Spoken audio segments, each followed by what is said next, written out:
What is up, family? Welcome into another edition of Make Every Second Count Live with me, your host and international award-winning Make Every Second Count speaker. Now, guys, I am pumped up because tonight's guest is amazing. But first of all, let me go through a little bit of housekeeping with you. So, if you would please share this video out. Invite all kinds of people to watch it because you never know whose life we are going to change or even save. But the second thing is make sure you keep the thumbs up, the hearts, the frowny faces, the cry faces. Heck, you can even get mad at us. I don't care. Just help us track the algorithm on any of the socials that we're on. And then also, please keep the comments flowing. We want to have more of a presentation or want to have more of a conversation than just make a presentation. But I met this lady this past weekend or week or combination of both, and she was so interesting because she carries these little friends around with her, and I find it to be fascinating and a great way to inspire.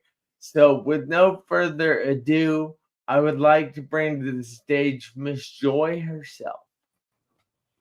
Hello, Hello, Jeff. Bonita. How Good to are see you. I'm you? good. I just saw Good to be you seen. 2 days ago. Yeah, good to be seen. Yeah.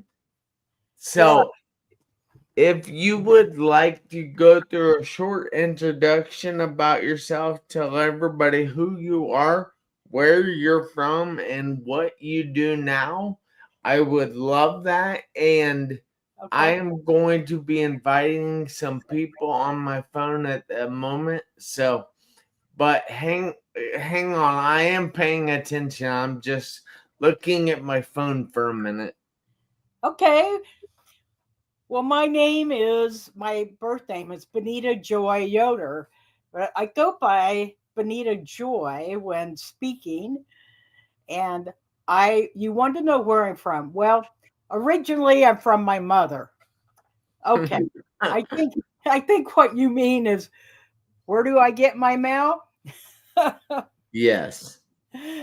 I go between Lawrence, Kansas and Boulder County, Colorado. I, Ooh. I bilocate. I can't twitch my nose like Samantha did on Bewitched, but I I do bilocate. And That is awesome. yeah, I call myself a recovering attorney because I did practice law for many years. Woo! I'm still licensed, but that is not where I'm putting my energy now. Yeah, that's awesome. So I know because I've been through a lot in my life, and not because my life was easy, but I'm here now because of those struggles, because of the things that I grew from. You see, at the age of 17, I was involved in a very serious car accident that left me in a coma for 2.5 months and in the hospital for 3.5 months. I wasn't supposed to be walking today, but guess what? I am. So I know that there are many things that people go through in life, but I think it is that we must grow through things in order to get through things. So, has there been anything that you have had to grow through on your journey to becoming a recovering attorney? Certainly, Jeff. I mean, I could talk about physical things like when I broke my left ankle and my right wrist and was in a wheelchair for about 3 months. However, today I would like to focus on transitioning from law. And because there are probably people listening here who are not experiencing joy in their work or their career, their day to day job. And my vision is for people to experience moments of joy in their work, their relationships, their day to day life. And so that's, I'd like to talk about that when I was realizing that law might not be the path that I was best suited for at that point in my life. And that was a journey. And what exactly did you decide was best to try and do? I mean, after the law. I am speaking and like to bring humor into cultures, environments, and work. And, I am still a licensed lawyer. And hi there you look, Ruby, you're interrupting me. I know. Who's that? This is Jeff. Hi, Jeff. Yes. So can I just listen? Yes, you can. Be careful what you say because I have a reputation to uphold. Why is that? Because I still am a licensed lawyer. A liar? Not a liar, Ruby, not a liar, a lawyer.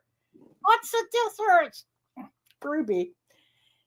Okay, I gotta go, so I'm just gonna sit in the next room and listen. All right, you do that. That's awesome. Do you happen to have any other friends with you tonight? We'll see. All right, We'll cool. see as it goes on. They're all over. But Jeff, let me tell you, when I was a young lawyer, I'm in the courtroom at a divorce hearing, dressed in my navy blue polyester pantsuit. The evidence was finished, and I was waiting for the judge to issue the verdict, the judgment in this contested divorce hearing. There I am with my client, and the judge, his name was Judge King actually, leaned forward and he says, I feel like I've made a good decision when I leave both parties unhappy. Whoa. I'm like, both unhappy? Could it maybe focus on making them both a little happy, a little bit happy with the outcome instead of unhappy? That was just kind of an interesting seed that was planted in my mind. And as the years went on, I became increasingly dissatisfied with the adversarialness of the legal system, of trying to get even and this sort of thing. I met a ventriloquist who had been the CEO of an oil company or something. It was something like that, some kind of oil or electric. I forget exactly. But he had left that to become a full-time ventriloquist. Wow. Right. That's very cool. It is. And that inspired me. And I had loved ventriloquism I got introduced to it by my older cousin, Clinton Detweiler, when I was about 5 years old, because Clinton walked up to the talent show at our family reunion on my mother's side. He carried this wooden doll named Woody, and he puts Woody in his lap, and they start talking, and everybody's laughing. My relatives are laughing, and I'm like, is Woody real? Is he real? But he's a doll. And my little mind was trying to figure that out, and that stayed with me. That imprint stayed with me until I checked out a book from the library when I was 16 and practiced in front of the mirror and learned.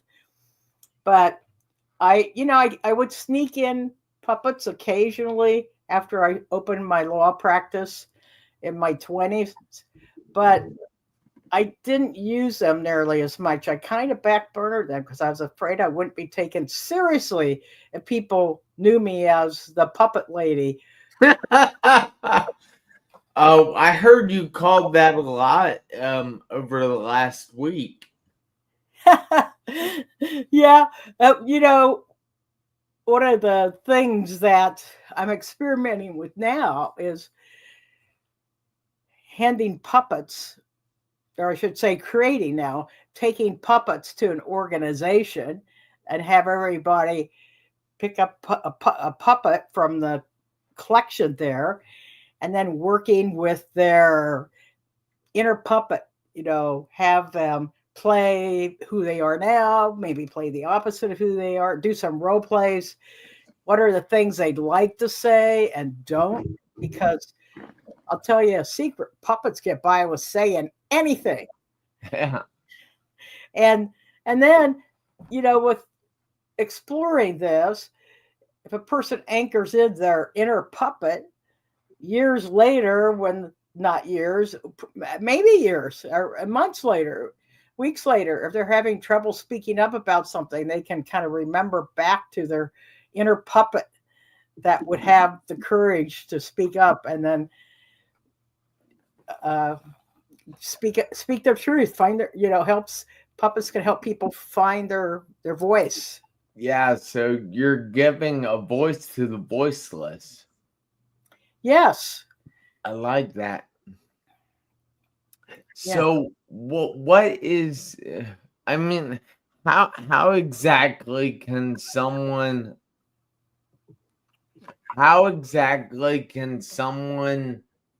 say something that they wouldn't normally say through a puppet? Can you give us an example? Well, it works with all age levels. Some therapists actually use puppets with children who have been abused, and the children use the puppet to say what happened to them, to speak through the puppet. Yeah, I Difficult. have seen that on TV. Oh, you have? Okay. Yeah. It's the same thing with an adult. You could use a puppet to say, I mean, now this is interesting. If you were in a relationship, a primary relationship with a spouse or a significant other, you could actually set up as a sort of a premise, that a ground rule, when you have something difficult to say, that you both put the puppets on, or you could set a time once a week to do that.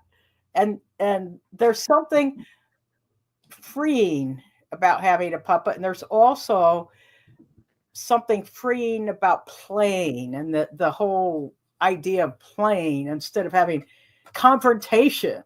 We're having playful communication. Yeah, that's a very good idea.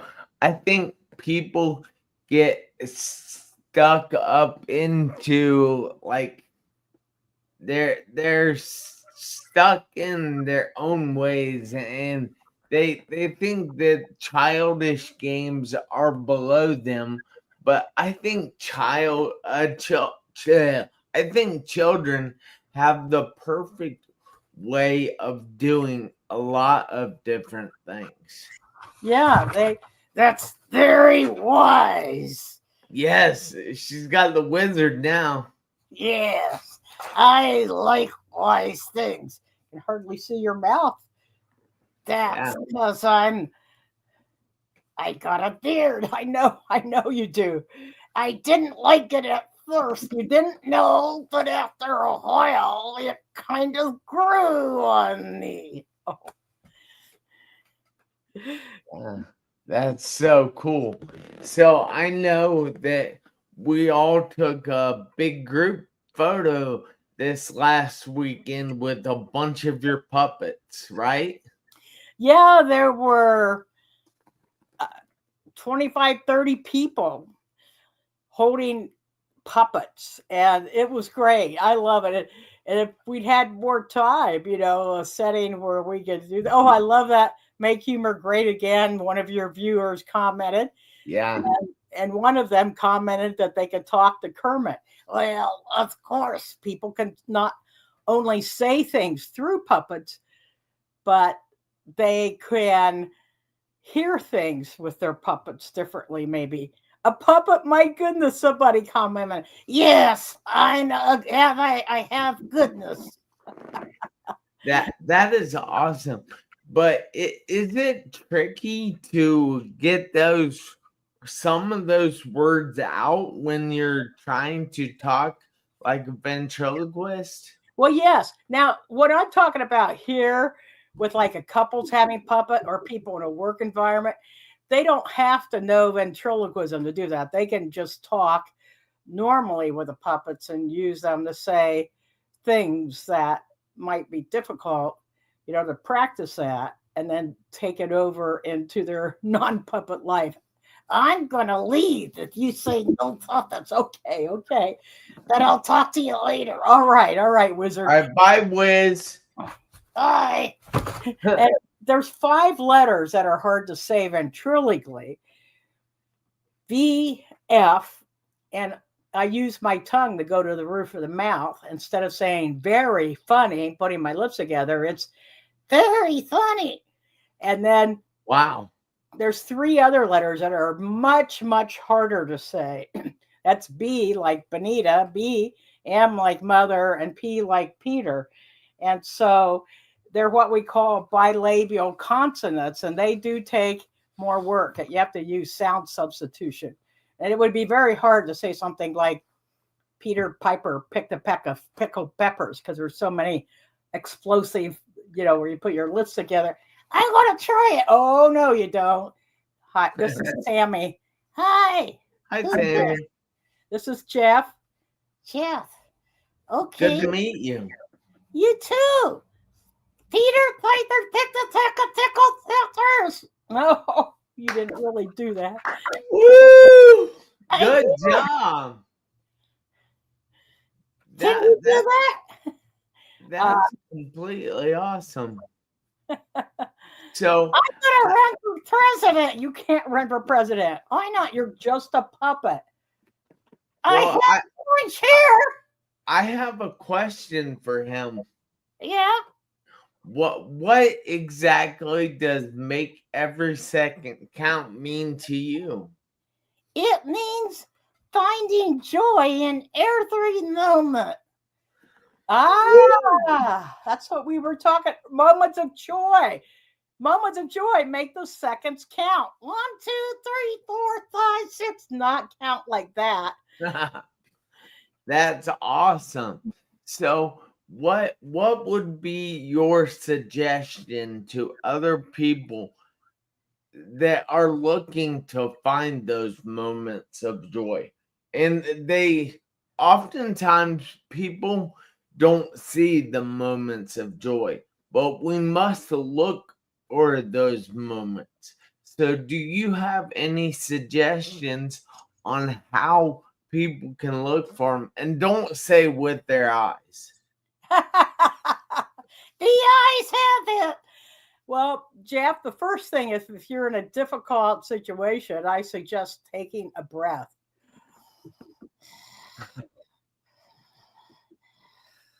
Just pause a moment, take a breath. And sometimes you have hecklers in your head that are judging you.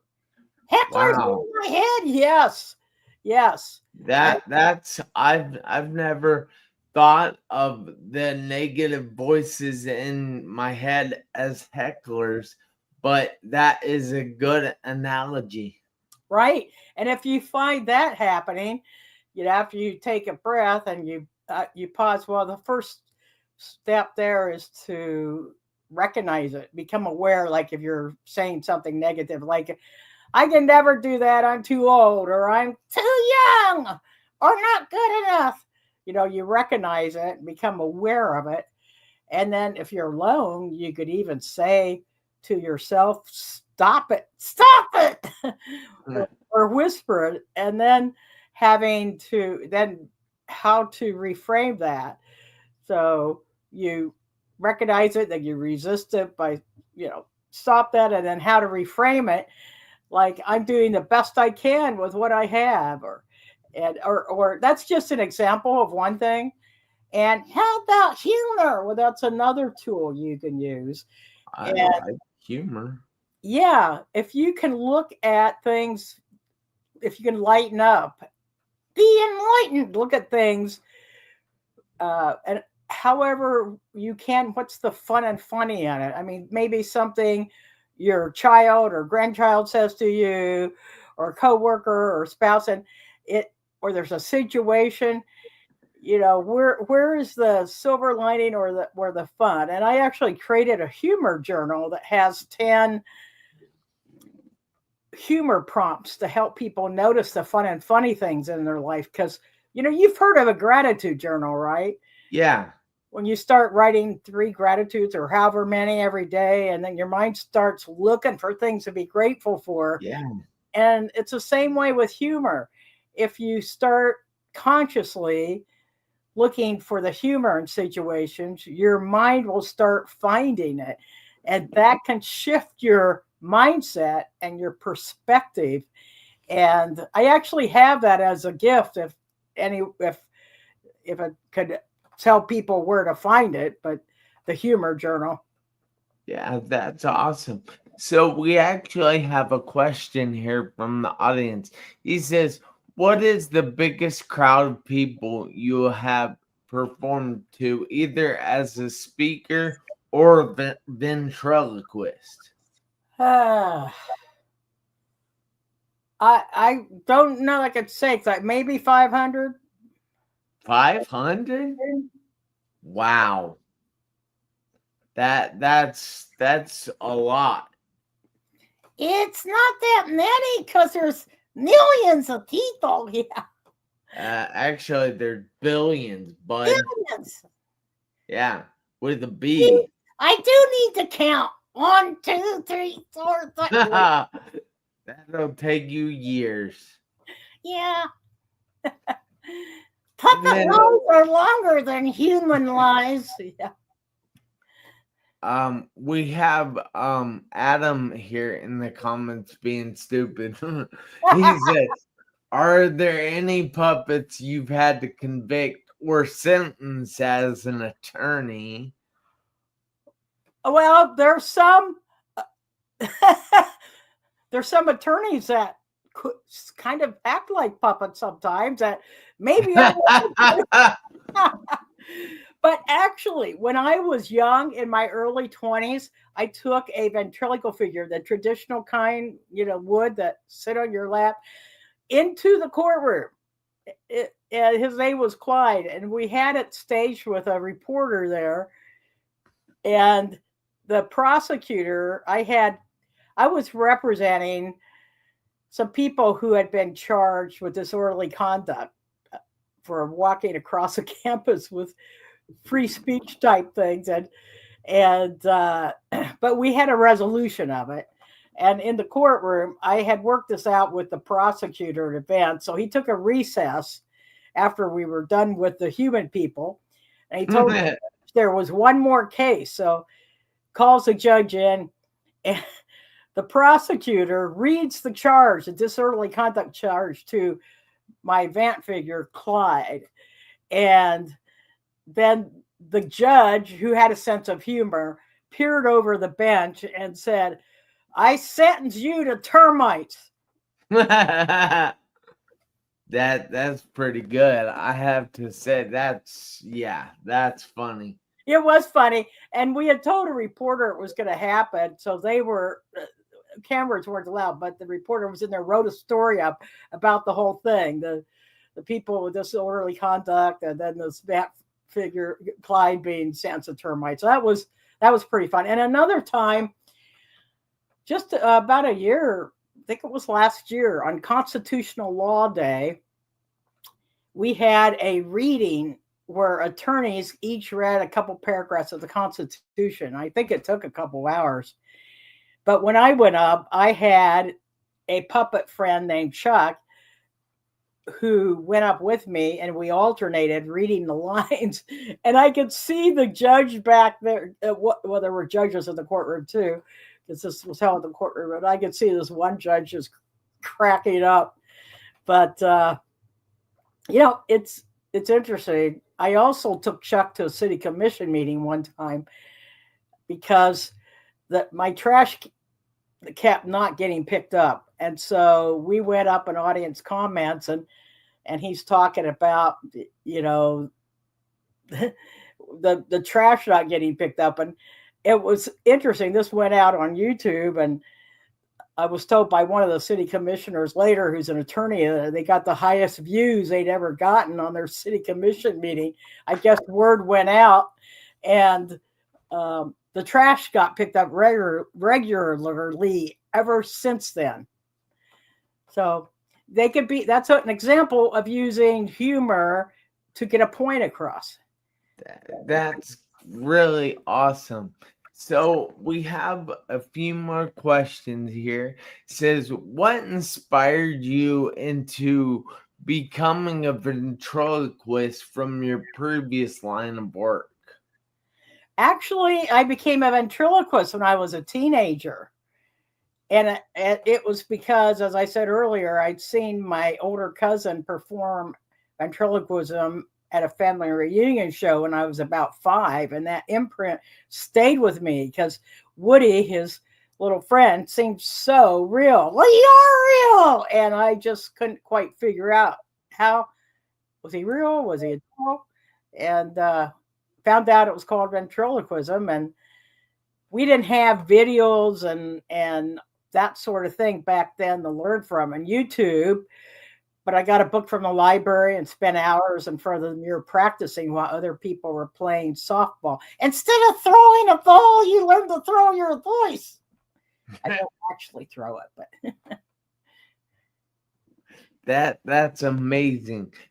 So we actually have a comment from Adam here that I don't really understand. He says, can we have a Zoom call on Thursday morning to discuss about all these topics? He has so much more to ask.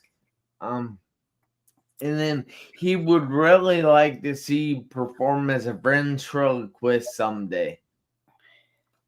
I don't know. I've never been asked that on a podcast. Well, Adam, if you reach out to me, perhaps we can set up a time.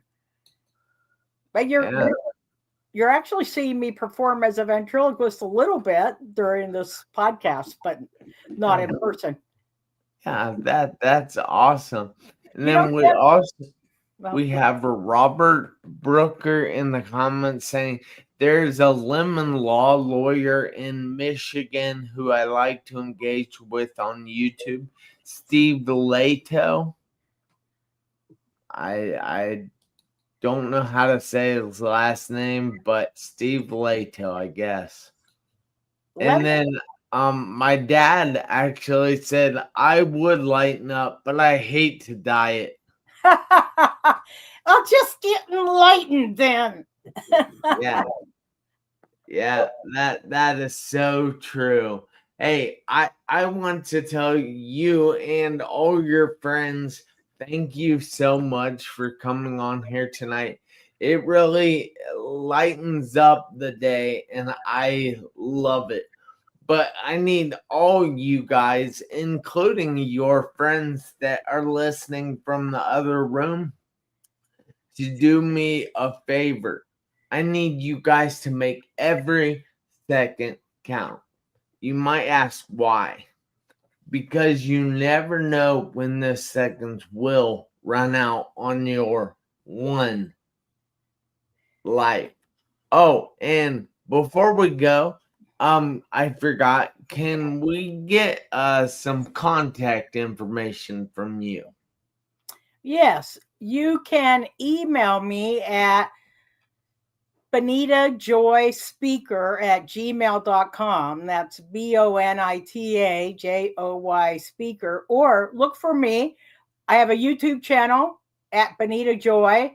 I'm also on LinkedIn and I'm on Facebook and on Instagram. On some of them, it's Bonita Joy, and on some, it's I am Bonita Joy, because Bonita Joy was taken on some of them. And if you'd like my free downloadable humor journal with 10 humor prompts, you can go to joy.funandfunnier.com. Joy.funandfunnier.com. So joy.funandfunnier.com. Yes. All right. Thank you, bud. I appreciate that so much. So I hope to see everybody back here next Tuesday, 7 p.m. Eastern Time. But until then, I hope you have a great week. Thank you again, Bonita and friends. Yeah. Bye. Bye, Forever. you guys. Have a great night.